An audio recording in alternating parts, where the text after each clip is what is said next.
And we were wondering, how's this affected our church growth, all of that. Brother Delp did some calculating. Do you realize that we're within just a handful? I'm talking about on one hand the difference up to this time of baptizing the same number we baptized last year.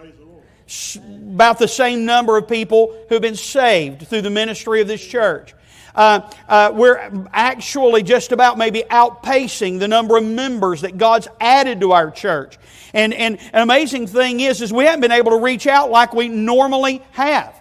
We haven't been able to do those things, but yet God has blessed the faithfulness of this church over the last 40 years and 50 years and continued to give fruit that I believe abounds to His account and His glory. And thank you for being faithful. And we want to keep launching out. We want to see God do great things in our midst. And then the last lesson that I bring new members or people who are potential members through is I talk to them about our church's relationship with them.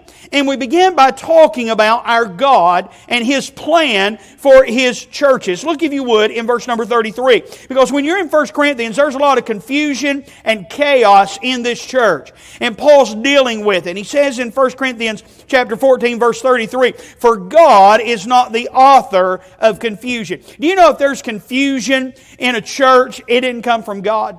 It didn't. Matter of fact, Satan loves chaos and confusion. Because when there's chaos and confusion, the work of God can't flow. God can't bless. God can't work the way He desires to work. And God's not the author of that. But He is the author of peace. God desires that there is peace in the churches and as in all churches of the saints. And He's saying to you Corinthians, now listen, you got a bunch of schisms and division, and you all are choosing